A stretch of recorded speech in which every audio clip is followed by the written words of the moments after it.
आज या शेतकऱ्यांच्या आमरण उपोषणाचा जो आहे तो 5वा दिवस आहे। संपूर्ण विदर्भातून आलेले हे संपूर्ण प्रकल्पग्रस्त शेतकरी आहे। मी तुम्हाला शेतकऱ्यांचे चेहरे दाखवतोय। 5 दिवस झालेले आहेत, अन्नाचा कण या शेतकऱ्यांच्या पोटामध्ये नाही आहेत। 60 ते 65च्या वयाच्या वरील संपूर्ण हे वृद्ध माता भगिनी शेतकरी आहेत। जमीन जी आहे ती धरणांमध्ये या शेतकऱ्यांनी आपली जमीन दिली आणि भूमिहीन दिली, परंतु सरकार दरबारी जो आहे तो या संपूर्ण शेतकऱ्यांचा मायमाऊल्यांचा लढा सुरू आहे। या आजीबाईची प्रकृती देखील खालावलेली आहे। तुम्ही माझ्या मागे बघू शकता, व्यासपीठाच्या या ठिकाणी देखील संपूर्ण वृद्ध शेतकरी आहेत ज्यांची प्रकृती खालावलेली आहे।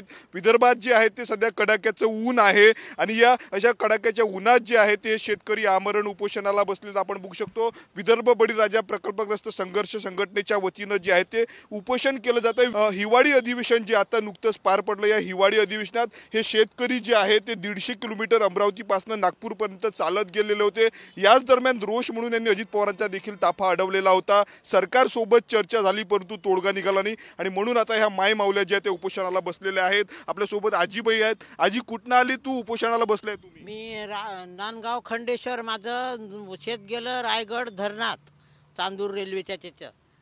तर असे आम्ही कितीकच उपोषणे केले, आंदोलनं केले, 2-4 उपोषणे केले। मागे इथं आम्ही सणवार केले। एक वेळ आमचं उपोषण दिवाळीच्या अगोदरल्या दिवशी सोडलं यायनं। एक खेपा हनुमान जयंती, शिमगा, गुढीपाडवा इथंच केला। पायदळ मार मोर्चा काढला आम्ही नेहरू मैदानातून हिवाळी अधिवेशनावर। तिथं आम्हाला आश्वासन दिलं लिखित, त्यानं आम्ही लिखी नाही दिलं, आम्हाला तोंडी सबन सांगितलं का तुम्हाला 15 तारखेला घोषणा आम्ही अमरावतीला देऊ, जानेवारीच्या 15ले। ते पण आम्हाला नाही दिली। हा टाईम आम्हाला आता बसाचा आला नसता। आम्हाला 4 गोष्टी समजावून सांगितलं, त्याने ते रामाचं करासाठी वेळ, पैसा उधळासाठी वेळ आणि आम्हाला 2 गोष्टी सांगासाठी वेळ नाही त्याच्यापाशी। आम्ही 65 वर्षाची वय, आमच्या किती बाया बिमार पडल्या, माणसं बिमार पडले, तरी आम्हाला काही नाही। आमच्या सरळ हाताने खरेद्या करून घेतल्या, नोटीस न पाठवता, काही न पाठवता। आम्हाला काही समजलं नाही त्यावेळेस। सरकारले काम पडलं, बापा घ्या तुम्ही। आम्हाला एवढं समजलं असतं तर काय आम्ही दिलं असतं, पण आता आम्हाला आमचे डोळे उघडले। 2006 मध्ये यायनं काय GR काढला वाढीव पैशाचा। 2000 मध्ये आमच्या 12च्या खरेद्या करून 2012 मध्ये खरेदी घेतली करून, तो 6000 मध्ये 2006 मध्ये GR काढलेला तो दाबून ठेवला। 2014 काढला।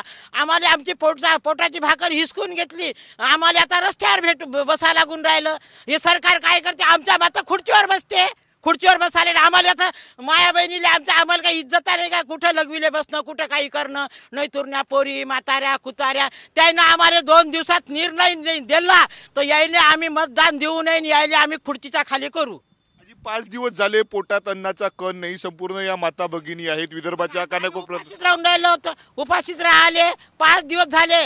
7 तारखेपासून बसलो आम्ही तसा, घरदार लेकरं बाहे नवरे सुना वारे सबन सोडसाड करून। नातू होता माझ्या सोबत, रात्री नेला नातू घरी।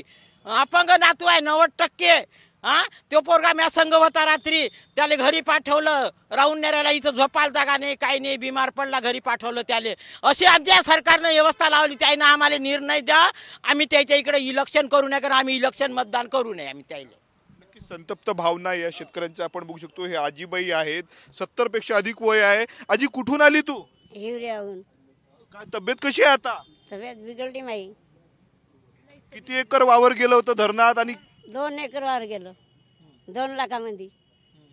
आम्हाला काही कळालंच नाही ते किती द्यावं लागते, किती घ्यावं लागते ते। अगोदर आमच्याकडून घेतले आणि मग पैसे दिले आम्हाला। अगोदर म्हणे भरपूर पैसे देतो। कोणी आलं होतं का भेटायला आजी इथं? कोणी अधिकारी वगैरे आलं होतं का? आले नाही। नक्कीच तर आपण बघू शकतो मोठ्या प्रमाणावर जे आहे ते शेतकरी या ठिकाणी जे आहे ते आमरण उपोषणाला बसलेले आहेत। विदर्भातल्या अनेक जिल्ह्यामधनं हे शेतकरी आलेले आहेत। जेव्हा धरणांची निर्मिती झाली तेव्हा या शेतकऱ्यांनी आपली हक्काची सुपीक शेत जमीन जी आहे ती या शेतकऱ्यांना दिलेली होती, परंतु याचा जो मोबदला आहे, वाढीव मोबदला अजूनही दिला नाही असा आरोप या शेतकऱ्यांचा आहे।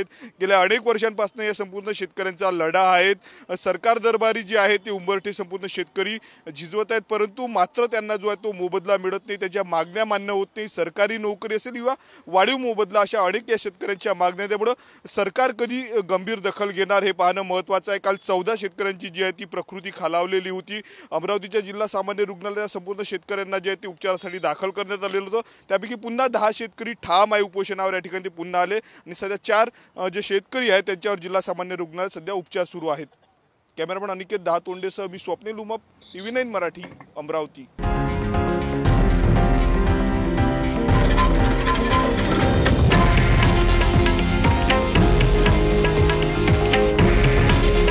हे आहे देशातील नंबर 1 न्यूज नेटवर्क आणि आपण पाहत आहात TV9 मराठी. काळजी तुमची, हित महाराष्ट्राचं.